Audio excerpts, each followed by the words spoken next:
પાટણમાં ધોળા દિવસે ફિલ્મી ઢબે ફાયરિંગની ઘટના ઘટી છે। જૂની અદાવતમાં ધોળા દિવસે ફાયરિંગ થયું।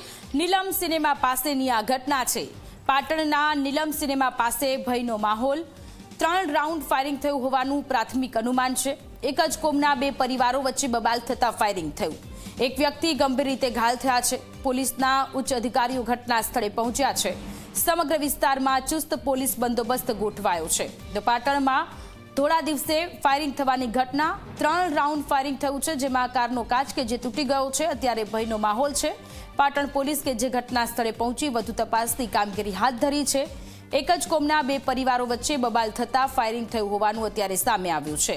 પાટણમાં કાયદો વ્યવસ્થાની સ્થિતિ કથળેલી હાલતમાં એક જ કોમના 2 પરિવાર વચ્ચે બબાલ થઈ અને આ બબાલ કે જેણે ઉગ્ર સ્વરૂપ ધારણ કર્યું। એક શખ્સ કે જેણે 3 જેટલા રાઉન્ડ ફાયરિંગ કર્યું છે।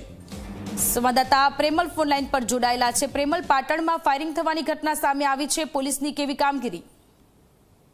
પ્રકારે પાટણ શહેરના બુકડી વિસ્તારમાં ધોળા દિવસે ફાયરિંગ થવા પામ્યું છે, ત્યારે નીલમ સિનેમા આગળ ગાડી પસાર થઈ હતી તે દરમિયાન જે તેના ઉપર 2 થી 3 જેટલા શખ્સોએ 2 રાઉન્ડ ફાયરિંગ કર્યું છે, જેમાં સીધી જ ગાડીના કાચ જે ડ્રાઈવરની સાઈડ છે તેની ગાડી 2 રાઉન્ડ ફાયરિંગ થવા પામ્યું છે, જેમાં એક વ્યક્તિને ગંભીર ઇજાઓ પહોંચવા પામી છે। ત્યારે ઘટનાને પગલે પાટવી પોલીસ કાફલો સમગ્ર જે છે તે બેટમાં ફેરવાઈ જવામાં આવ્યો છે। ખાસ કરીને વાત નીલમ સિનેમા આગળ ચુસ્ત પોલીસ બંદોબસ્ત ગોઠવ્યો દેવામાં આવ્યો છે। ખાસ કરીને Patan LCB, SOG, A division, B division તમામ પોલીસ અહીંયા ખડકે દેવામાં ખાસ કરીને પાટણ જિલ્લા પોલીસ અધિક્ષક પણ સ્થળ ઉપર પહોંચી ગયા છે। ત્યારે સમગ્ર જે ઘટના છે, ઘટનામાં જે આરોપીઓની સઘન પૂછપરછ કરી અને ઝડપી લેવામાં તે તરફના ચક્રો ગતિમાન કરવામાં આવે છે। આસપાસના જે સીસીટીવી કેમેરા છે તેની પણ હાલ તો તપાસ શરૂ કરી દેવામાં આવી છે। ત્યારે સંપૂર્ણ રીતે પોલીસ બંદોબસ્ત નીલમ સિનેમા વિસ્તારમાં ગોઠવી દેવામાં આવ્યો છે। જી આભાર તમામ વિગતો માટે।